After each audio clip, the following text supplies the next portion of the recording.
Morning, friends.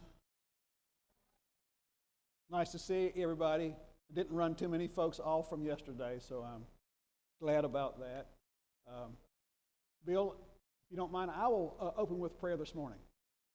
Let's pray together, friends. Lord, thank you for the opportunity at gathering today. Consider life in your world. Bless our time together in Jesus' name. Amen. So I want to start. Yesterday, a question came up. It went something like this. Do you think, it's a question directed to me, do I think that there would be a modern state of Israel had there not been a Holocaust? Getting a bit ahead of where we were discussing. And I gave an honest answer, which was, I said, my personal view is, yes, there probably would be, but I didn't elaborate. And so, as I like to say, it was an honest answer, but a bad one, or not a good one, because more could be said. And the reason I bring it up now, I think you will see from the material to present this morning all of the building blocks of a Jewish homeland, and I think that they're in place before the great tragedy of the Holocaust. So much of what you'll hear this morning would have been a kind of long-winded kind of reply to a very good but complicated question. That makes sense to you? So just kind of keep, file that away for as we go on today. So here's where we were yesterday, friends, with this great picture of this first conference in Basel, and with mostly men, and all dressed up in white tie and formal wear, and it was one of those things that you never know what will come out of a gathering like this. It was a first-time gathering. A number of important things were discussed, but a number of important things got underway. And so whatever the position of a Jewish person today is on the question of Zionism, because not all Jews are Zionists, not all Zionists are Jews, but that larger issue got rolling here, plus the larger issue of a corporate Jewish identity in the modern world. And so this conference was a catalyst for all of that. So quite important historically. Now, you saw this quotation yesterday, one of those prescient things. You read it decades later, and I don't know how many times I've read it. I'm always astounded by it. This was his personal diary comment after the first conference there in 1897. Let's just do the math for a moment, friends. He says, certainly in 50 years, everybody will see it. That's what he said to himself. All right, this is 1897, and the modern state of Israel was declared, in 1948. Not far off from the 50 years. Okay, so here we start this morning, moving on, and there will be plenty of references to great movements, society this, law that, and so forth. But I'm kind of wedded to the biography part, and I just think Herzl and then his primary successor, whom you'll meet today, are just fascinating people. So I'm going to spend some time on both of those. This picture that you see here of Herzl, if you go down to that third bullet point, it's him at the fifth conference in 1901. See, they had one every year for a while, and then it was kind of every other year, and now it's periodic. So they still have them on occasion. And this is one of his common postures. We all have a common posture, or what makes us as people. Well, that was his. He was a tall person, pretty intense, and he could get up close to you and do like this and kind of lean over on you. But you'll see a number of pictures of him with his arms folded. It shows him sitting there, I think, outside of his hotel room there in 1901. Just a couple of elements that you see there in the bullet points. That first bullet point follows up on my just previous comments. the WZO, the World Zionist Organization, carried out the business decisions made by the members and then what became local chapters, which could be formed elsewhere. It could have different names, but it would be affiliated with the WZO. It's still in existence. And chapters of the WZO develop across the Western world. I show you this picture. I've skipped ahead chronologically. So this is 1939. This would be August of 1939. Now, I'm talking to some smart people. You remember what happened on September the 1st? Don't you? It was the invasion of Poland, and I guess you would call that the formal start of World War II. All kinds of difficulties in previous couple of years. What I wanted you to see is, take the title there, friends. The 21st Zionist Congress was in Geneva in 1939, so it's still meeting. And so you still have Jewish communities in Europe moving around. But just think of all the difficulties that had already taken place in most of the German-speaking countries. So, quite a meeting. The real reason I wanted you to see the picture, though, is, remember, Herzl dies in 1904. Just nod your head, friends. 1904. This is 1939. Look at the banners and the picture in the back. That's what I really wanted you to see. So the banners that are hanging down there were adopted in that first conference and came to be part of the accompaniment of the meeting. And you've got that picture of Herzl sitting right there, as if the founder is still important for the movement. So I wanted you to see all of that. Now, also take note, friends, of the banners and what they look like.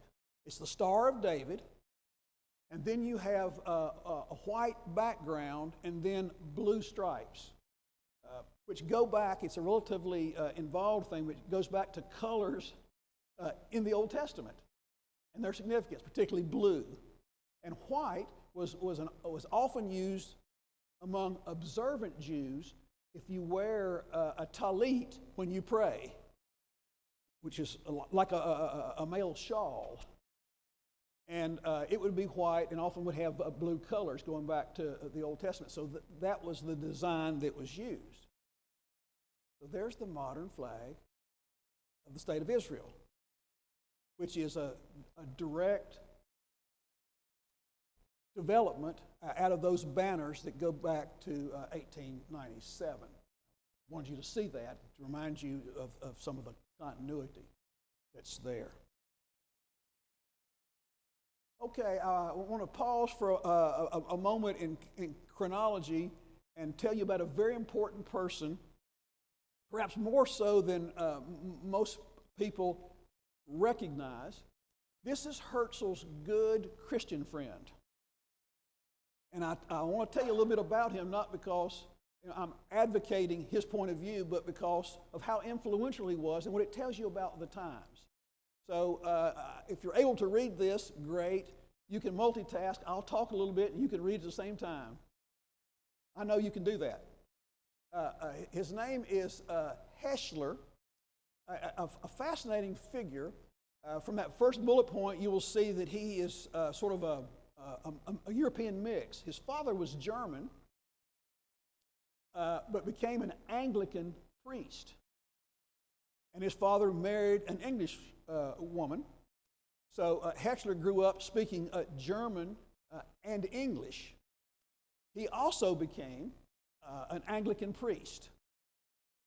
He inherited from his father, as you're kind of reading along, a theological belief, a Christian conviction that his way of reading the Old Testament was that there would be a return from the diaspora or the spread of Judaism back to the Holy Land, and then Jesus would come back. That was a root conviction of Heschler's father, and he inherited that view from his father. So he's the kind of person, we've all met them, put up a flyer, gives a lecture at a local church on his understanding of prophecy and the end of the world and return of the Jewish people and so forth. That was part of his life's work.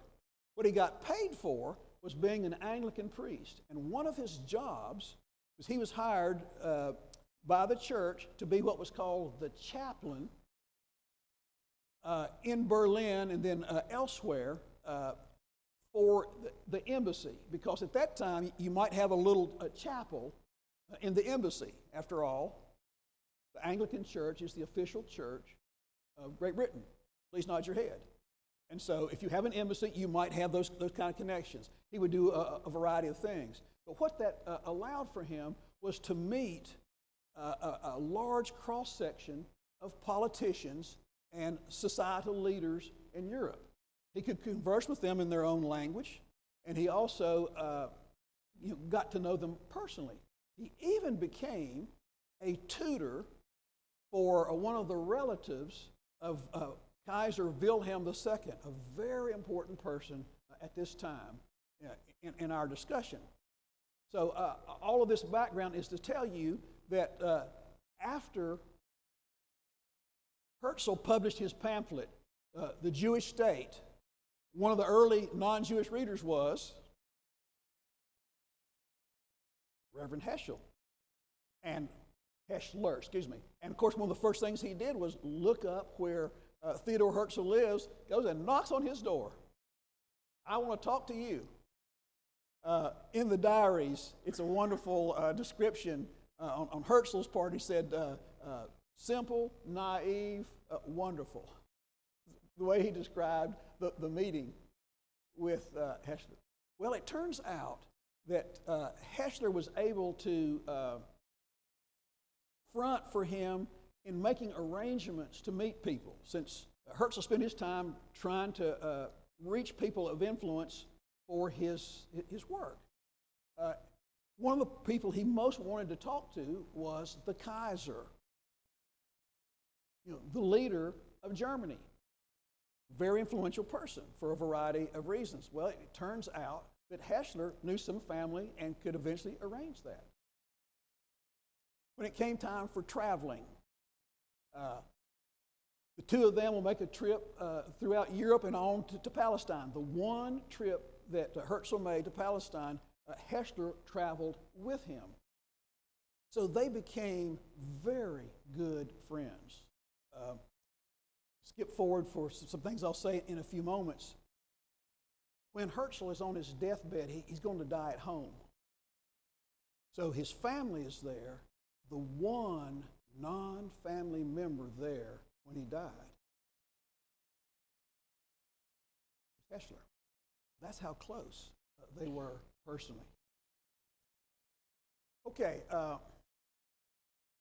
I'll leave you to quickly go through some of the rest of those bullet points, but to introduce you to him, this is a picture with his family.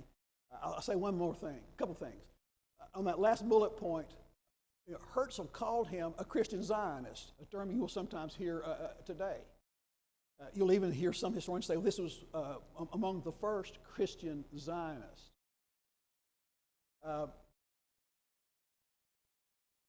England and Zionism, a very important topic.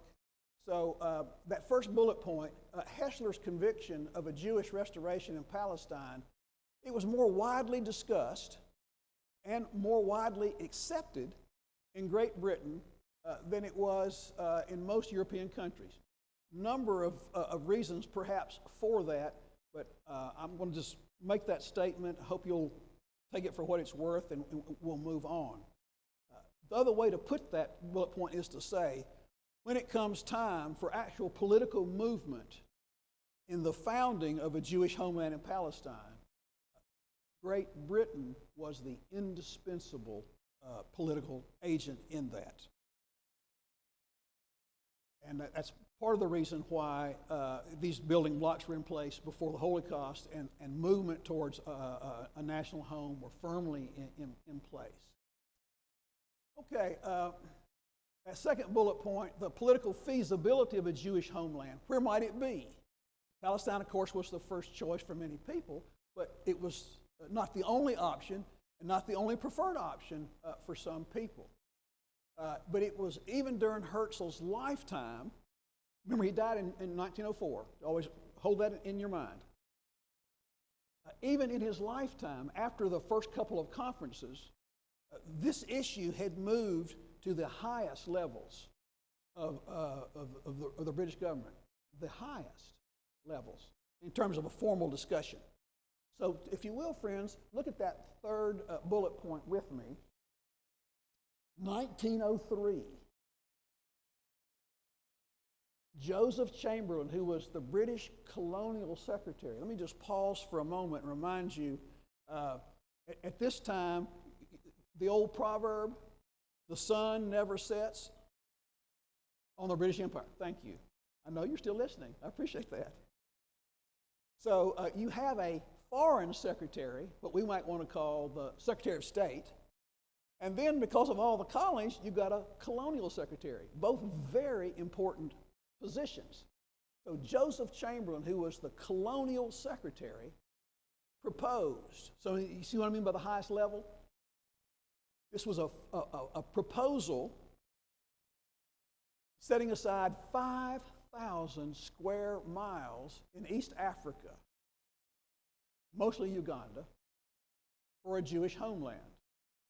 Let's just pause and put a full stop there and think about this in terms of politics. It's the colonial secretary of Great Britain who is making this proposal about a big section of territory in, quote, British East Africa. It'd be interesting to ask what the Africans thought about that. But you see where the level is in terms of a political discussion. That's my point to make here. So the World Zionist Congress of that year gave that proposal a real, because the proposal was made to them as the representative of the Jewish community, worldwide Jewish community. It split the discussion. Can you imagine? Some said yes, some said no. Somebody said yes very loud. Somebody said no very loud. Then they started talking to each other very loud. It really almost split the movement. Herzl himself said, well, that might be a good idea. We could have more than one national homeland. So he did not want to give up on Palestine, but he was quite open to the possibility of either Argentina, which had been discussed for a while, or what was called then British East Africa. Well, the proposal did not fly with the majority of the people at the Congress, and so it was shelved. What I want you to see is where the conversation had come in just a few short years in pretty high political circles. Not as high a discussion in places like Germany, but here in England it was. One little note, friends, because I know all of you are broadly informed. Joseph Chamberlain, the colonial secretary. Now you know what I'm going to say next. He had a son who was also a politician, Neville Chamberlain, who was the prime minister in 1938, who signed the Munich Agreement with Adolf Hitler, and I guess it's more of a prayer than an assertion about peace in our time. The Chamberlain family. Okay, so Herzl's one trip to Palestine. I'm going to do this pretty quickly. Yes, ma'am.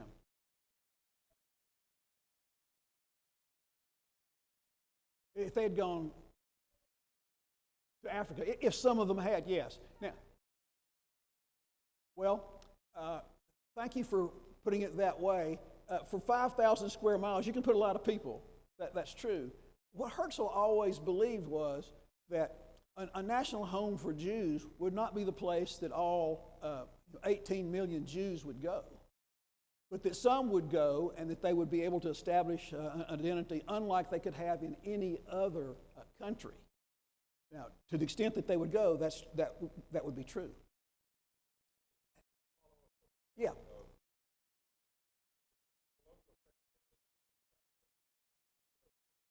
Yes.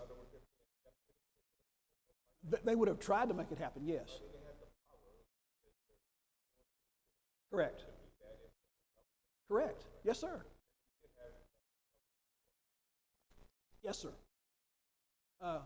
Thank you for asking that question that way, and I'll make one other point without trying to get too far into the political weeds in terms of names.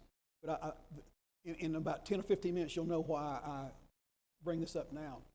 The prime minister in 1903 was a man by the name of A.J. Balfour. And he will be the author of the Balfour Declaration, which will declare British intent to establish a Jewish homeland in Palestine.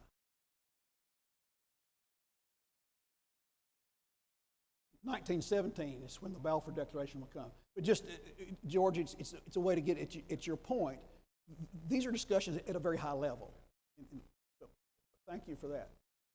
Okay, so Herzl is going to take a trip to Palestine with his faithful traveling companion, Heschler. They're going around. His goal is to make contacts there, to actually see the place, but also he times his arrival there with the arrival of Kaiser Wilhelm II. So if we could transport ourselves back to the fall of 1898, and I wish we could for the moment, it would be front page news all over the Western world that Kaiser Wilhelm II is making a trip to the Holy Land. He and about 100 of his attendants went with him. He had several things that he wanted to do. One of the reasons it was so significant is he was the first European monarch in centuries to go there. It was a really big deal. And of course, Herzl wanted his support for the foundation of a Jewish homeland there. They'd had some exchange. They'd actually had we'll have a brief meeting. And I'll do this quickly, and I'm going to do it with a smile on my face. We all know what photo ops are like, friends. You kind of nod your head. Photo ops. And so part of what Herzl wanted to do was to get a picture of himself talking to Kaiser Wilhelm in Palestine. I mean, he went to, smile, it's okay. He went to tremendous efforts to do that. So Kaiser Wilhelm, on a horse, along with a large retinue, was going from the port of Jaffa on the coast to Jerusalem. I guess that's how you move as a king in 1898. So a lot of people along the way in various parts, including Herzl. Herzl had a whole camera crew there. Now, I'm out of my league in a number of ways, and one of them is when it comes to technology, what all you got to have when you're outside, it's hot and dusty, and all the camera stuff you got to have, and how long it takes to get everything. Don't trust me on any of that. But what I can tell you is it didn't work. Because the riding up, you know the old English phrase, somebody approaches with hat in hand? You've heard that phrase, I mean, they want something. Herzl was literally standing there, hat in hand, waiting for the horse to come up. And he was trying to say, get the camera ready. You know, he's just like this. It's almost comical. So we talk about today AI and Photoshop. So they did manage to get a picture of him standing there. It's a little difficult to see the black and white at this angle. So as you're looking, you want to start, friends, from right to left. Okay, not left to right, right to left. So this was the actual picture that was taken, and his white hat, like a pith helmet or something, is right there in his left hand. He's kind of standing there. And as the retinue approached, he was going to see if he could talk to Kaiser Wilhelm. This is Kaiser Wilhelm right here. This was the actual picture. They snapped it in a hurry, and he got left out. They got a picture of him, and they got a picture of Kaiser Wilhelm kind of leaning down. Now, of course, he's the Kaiser. As they say in North Carolina, he ain't getting down from the horse just because somebody's come up. So he would kind of, you know, how are you doing? So however you did it, in 1898, they photoshopped. No, I'm serious. I don't know how they did it. And smart people here can tell me, but I don't know. But here's the way they photoshopped it. They took that picture and they stuck it in on this one. There's Kaiser Wilhelm. So, the point would be Kaiser Wilhelm, think of the headlines. Does A and B and C. One of the primary things he was doing was dedicating a church in the old city of Jerusalem. It's called the Lutheran Church of the Redeemer. He was a Lutheran. And so Herzl was able to gain a kind of perfunctory conversation with him the next day. But of course, he was looking for the recognition that the headlines would say, on the itinerary today, these things happened, including a conversation with Theodor Herzl and the question. You got the point, don't you? We see it every day in our own society.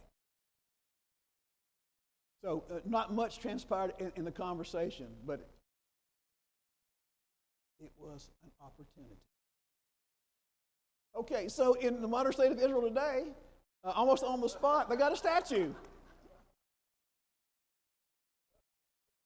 Yeah, that's right. You got to preserve it for posterity. I thought you'd like to see that. Just a bit of an aside there.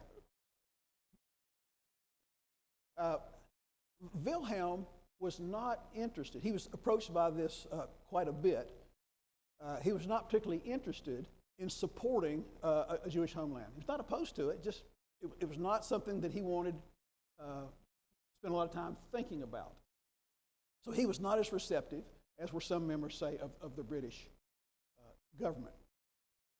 Okay, so Palestine then in 1898, Herzl was not particularly impressed with the place.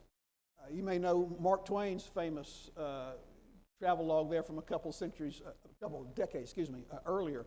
It was not an impressive place in the late 19th century, just in terms of it was underpopulated, underdeveloped, dry, dusty, a lot of trees have been cut down, etc.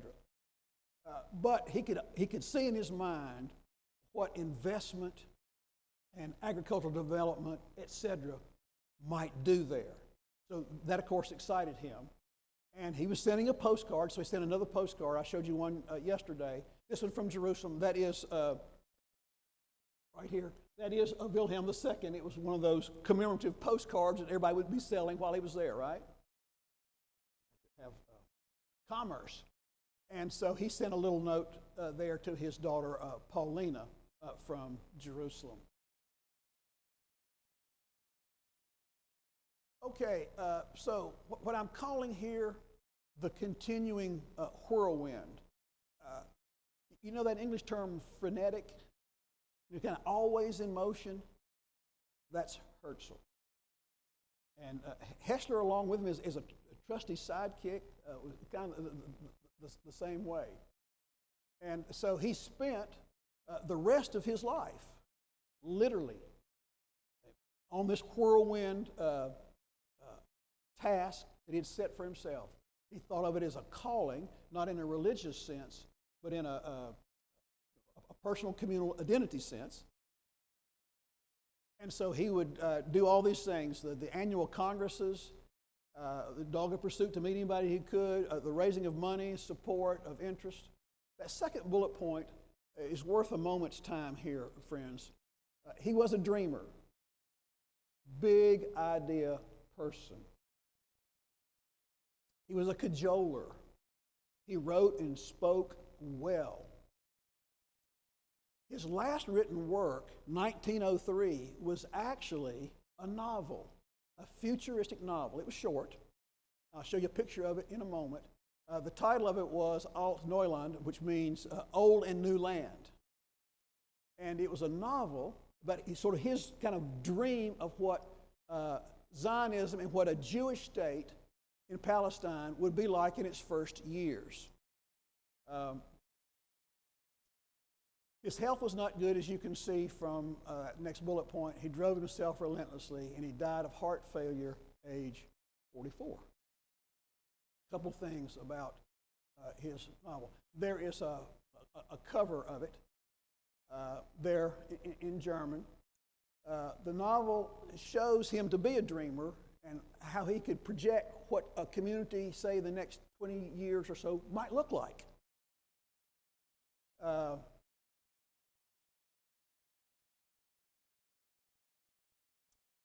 important thing to say in that first bullet point.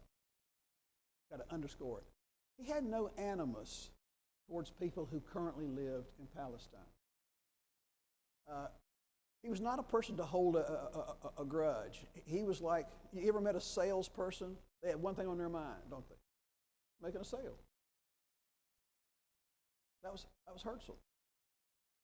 He was, if he had an opponent, try to deal with it, he would go on. So he had nothing against the people who lived there, and that's clear in the way he describes life there. It's kind of a utopian piece of work, if you want. That second bullet point tells you a lot about Herzl and his approach to things. You'll see it right here on the front piece. So the English translation would be, if you wish, or if you wish it, it's not a fairy tale. That's Herzl right there. Okay.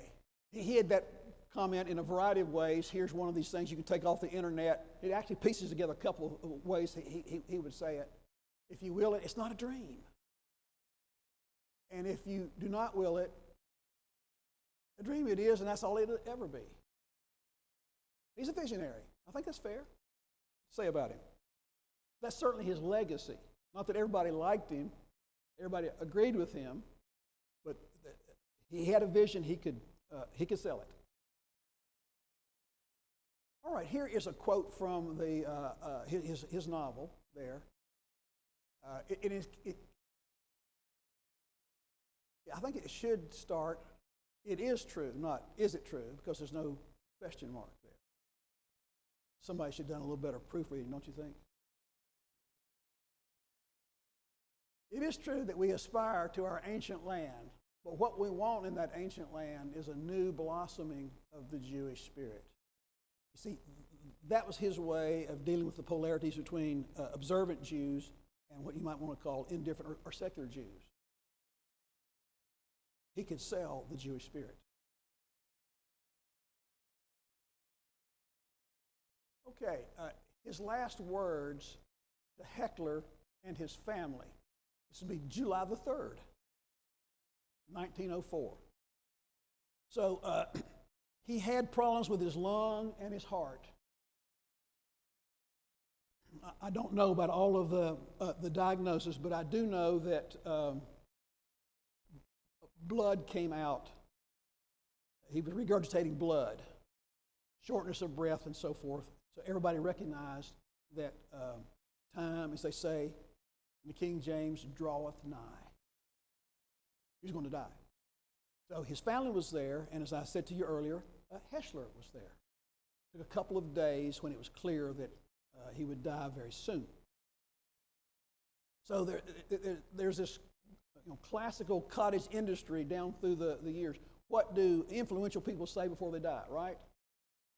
No, really, the last words. Everybody wants to say, what were the last words? A lot of times people we're incoherent when we die. But here are a couple of things that are reported that his last words to Heschler were this: greet Palestine for me. I gave my life's blood for my people. Now, I suspect that is one of the things that he said in a lucid moment, quite frankly. But this is the way it's reported, so I'm reporting it to you. The report to his family of his last words: my people are good and excellent men. They will see the land and possess it. The Jewish National Fund, which was something which was established early on in the Congress, is still in effect today. It funds a lot of things. They must purchase 3 plots. He wants to be buried there when the homeland is sick. He was quite sure that it was going to happen. Now let's think about, the 3 plots. That would be for him, for his mom and dad. I guess no mama. He and his wife had their difficulties. So he said for them to purchase 3 plots. I will come back to this at the conclusion of our conversation this morning, because his last wish would be fulfilled. And I'll explain to you how that worked out we do that. I want to go ahead and take a short break now, and then we'll move into the events that led up to the British formal proposal for a Jewish homeland. And I've got some things I want you to be able to read, and we'll take our time on that. So let's go ahead and take a short break of about 10 minutes. Is that okay? All right. I'll knock on wood in 10 minutes.